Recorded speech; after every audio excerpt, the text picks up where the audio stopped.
Hi friends, a very good afternoon to everyone. आज Sunday 27 of August and एक special video है। 2-3 दिनों से जो है कुछ इंक्वायरीज हो रही है जियो फाइनेंशियल शेयर के बारे में कि इसकी जो फेयर वैल्यू थी वो 145 की थी, पर जो लिस्टिंग हुई स्टॉक की कुछ 4-5 दिन पहले वो हुई 262 पे। और 262 की लिस्टिंग के बाद में स्टॉक लगातार 5% की लोअर सर्किट मार रहा है। तो मेरे कुछ लोगों को शेयर मिले हैं, और भी कुछ है जो ये कहना चाहते हैं कि भाई जियो फाइनेंशियल है, नई कंपनी है और फाइनेंशियल सेक्टर की कंपनी है, तो क्या इसमें एक लॉन्ग टर्म इन्वेस्टमेंट ले सकते हैं, क्या करें, कैसे करें। तो कई सारे सवाल हैं इन्वेस्टर्स के, ट्रेडर्स के। तो देखिए क्या है, कोई भी कंपनी में आप अगर इन्वेस्ट कर रहे हो as a long term investor, या चाहते हो या ऐसा कुछ,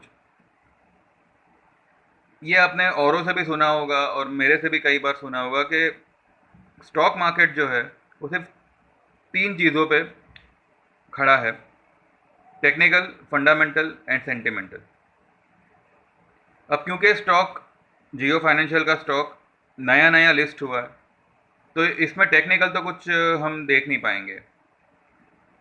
फंडामेंटल अगर हम देखें तो इसका जो मार्केट कैप है वो 1,32 CR के आसपास का है, जिसमें से कुछ 22,000 CR का सेलिंग हुआ है जो इंस्टीट्यूशनल के बदौलत हुआ है। जो भी बड़े बड़े इंस्टीट्यूशन थे वो लोग ने ये स्टॉक लिस्ट होते ही जो है माल बेचना शुरू किया है। और इसी के चलते अगर ये सर्किट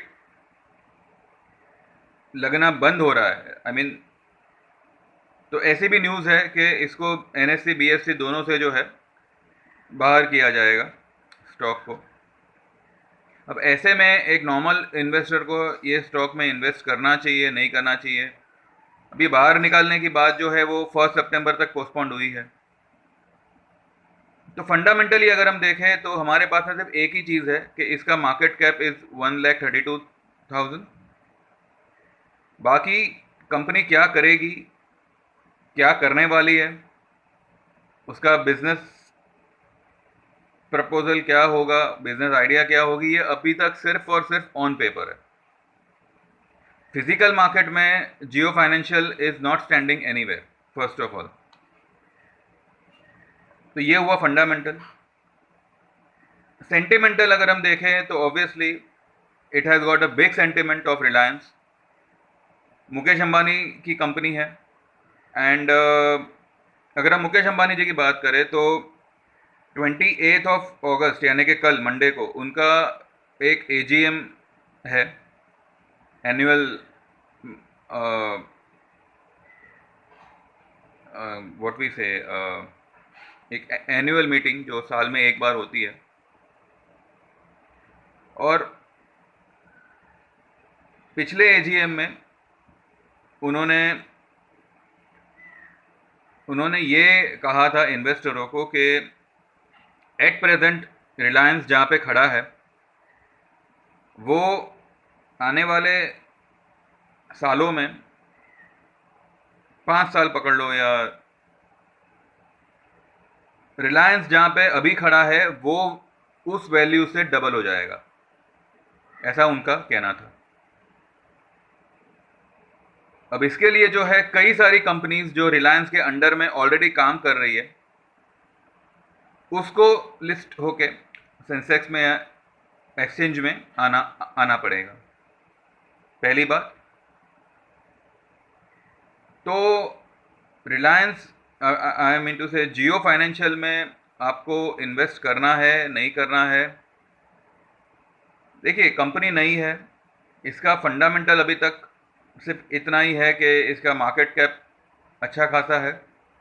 बाकी कंपनी क्या करेगी, क्या उनके फ्यूचर प्लान्स है, उनके बिजनेस आइडियाज़ क्या होंगे, सब कुछ जो भी है अभी तक, जो भी वो लोग प्रॉफिट डिस्कस कर रहे हैं कि इतना प्रॉफिट होगा, वो सिर्फ और सिर्फ ऑन पेपर है। तो यहाँ पर आपको अगर इन्वेस्ट करना है तो एक सेंटिमेंट को ध्यान में रख के आप इन्वेस्ट कर सकते हो। You can be the part of Jio financial as a shareholder, लेकिन सबसे बड़ी शर्त ये होगी कि पहली बात तो आप हर डिप में इसको बाय करिएगा। ये लोअर सर्किट कब तक लग सकती है, कहाँ तक लग सकती है, नो वन कैन से, लेकिन इतना है कि ये इसको बैकिंग जो है वो मुकेश अंबानी का है, ऑब्वियसली उन्हीं की कंपनी है। 3 साल से 5 साल का होराइजन आप रखिएगा। इतना मैं आपको कहता हूं कि ये कंपनी फाइनेंशियल सेक्टर की है and financial sector is going to be the favourite sector in the coming years. अब अगले साल इलेक्शन है, अब इलेक्शन में क्या रिजल्ट आता है क्या नहीं आता है, अगर रिजल्ट मानो मार्केट के फेवर में नहीं आया, then we can see a big correction in the market. जो मैं कह रहा था कि मार्केट जो है 12,500 भी टेस्ट कर सकती है, ये मैंने कई बार मेरे पहले वाले वीडियो में कहा है। अभी नहीं करेगी, अभी की चिंता मत करिए। इतने बड़े करेक्शन को एक बड़ा इवेंट हेल्प करता है, तो वो बड़ा इवेंट इलेक्शन नहीं होगा। लेकिन अगर हम अभी की बात करें, जियो फाइनेंशियल की बात करें, तो जियो फाइनेंशियल के फिलहाल तो कोई हाथ पैर नहीं है, सिर्फ एक नाम है रिलायंस का। क्योंकि ये फाइनेंशियल सेक्टर में फाइनेंशियल सेक्टर से बिलोंग करता है, then obviously financial sector is going to be the favourite sector in the coming days. Why? First of all, technically financial is highly oversold sector at present, और ऐसे में Bajaj finance हुआ, देखिए ये एक हिस्ट्री रही है कि जब भी कोई फाइनेंशियल स्टॉक लिस्ट हुआ है ना, तो लिस्ट होते ही जो है उसमें इंस्टीट्यूशन, DIIs वगैरह का एक मजबूत सेलिंग आता है। क्यों? क्योंकि इंडेक्स को मैनेज करना होता है, वो स्टॉक को इंडेक्स के साथ मैनेज करना होता है। तो ये भले लिस्टिंग 262 पे हुई और उसके बाद में जो है 5% की ये लोग सर्किट पे सर्किट दे रहे हैं जियो फाइनेंशियल में, पर स्टॉक इज गुड। इतना ही कह सकते हैं कि ये रिलायंस का पार्ट है, तो obviously stock is going to be, it can become a big multi bagger in coming future. तो जो लोग भी ये स्टॉक में लेना चाहते हैं position, they can buy, but जो होराइजन होगा वो 3 से 5 साल का आपका होगा।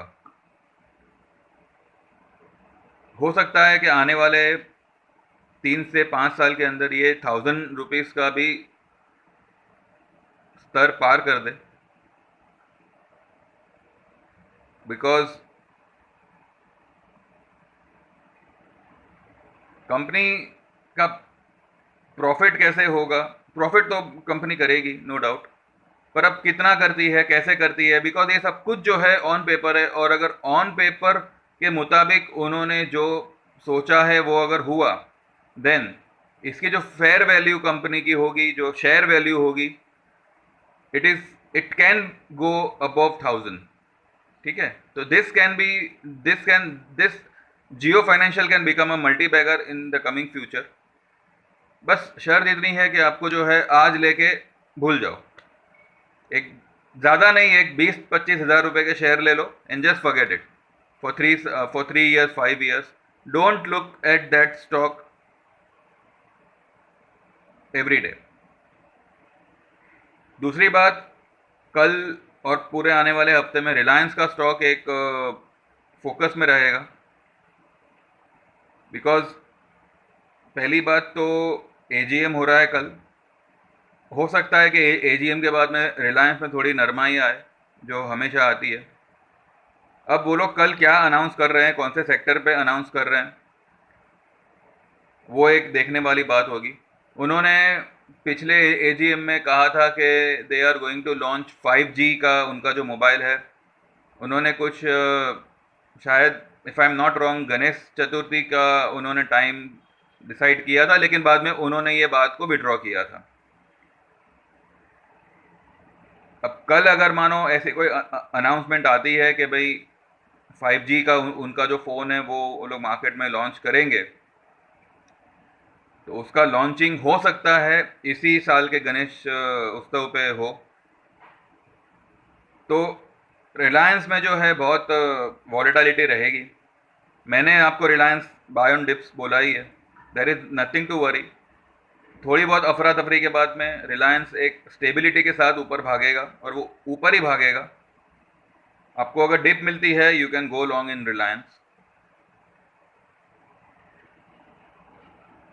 अब क्या होता है ना, जब कोई टेक्निकल एनालिस्ट फंडामेंटल और सेंटिमेंटल की बात करता है तो उसके भी दिमाग में कई सारे सवाल आते हैं। बिकॉज सी, हमारे लिए जो मेन मेन सपोर्ट है वो है चार्ट। अब चार्ट पे वो स्टॉक अभी तक आया ही नहीं है, मतलब आया है पर एक लोअर सर्किट के तौर पे आया हुआ है, तो टेक्निकली तो कुछ इसमें कहा नहीं जाएगा। हाँ, इतना है कि 202 की लो बनाने के बाद में स्टॉक ने जो है कल 214 की क्लोजिंग करी। स्टॉक ने एक रिबाउंड दिया हुआ है, पर अब क्योंकि वो लिस्टिंग के साथ ही जो है 3 दिन से लगातार 5% की लोअर सर्किट दे रहा था, तो कल एक उछाल उसने मारी है। बड़ी बात यह है कि मोतीलाल ओसवाल ने कल मतलब फ्राइडे को 3.25 करोड़ शेयर उठाए हैं। अब हो सकता है कि उस वजह से जो है स्टॉक रिबाउंड हो गया। 200 के आसपास अगर स्टॉक मिले तो 150 से लेके 200 के बीच में अगर आपको स्टॉक मिलता है, you can go long in this stock. You can create a buy position, buy and forget it for 3 to 5 years and उसके बाद आप देखिएगा। अब क्योंकि इसका सेंटिमेंट स्ट्रांग है तो I am still 50-50 on the stock.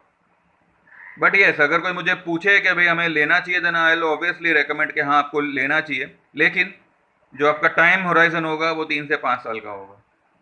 तो जो लोग ने भी स्टॉक जिनको मिले हैं या जो लोग भी इसमें बाय करना चाहते हैं, जिनको मिले हैं वो होल्ड करिए। और जो लोग बाय करना चाहते हैं, अगर आपको लेना का मौका मिले, लोअर सर्किट लगे या कोई आपको मतलब अपर सर्किट के अलावा अगर ट्रेडिंग में स्टॉक अवेलेबल होता है या लोअर सर्किट लगती है, then you can go long in the stock, go long and forget it. तो इस तरीके की अगर आप स्ट्रेटेजी में मतलब स्ट्रेटेजी यूज कर सको, then you can go long in the stock. Stock is good no doubt, लेकिन अभी तक जो है उनका बिजनेस अभी तक मतलब क्या कहते हैं, अपने पैरों पे अभी तक खड़ा नहीं हुआ है।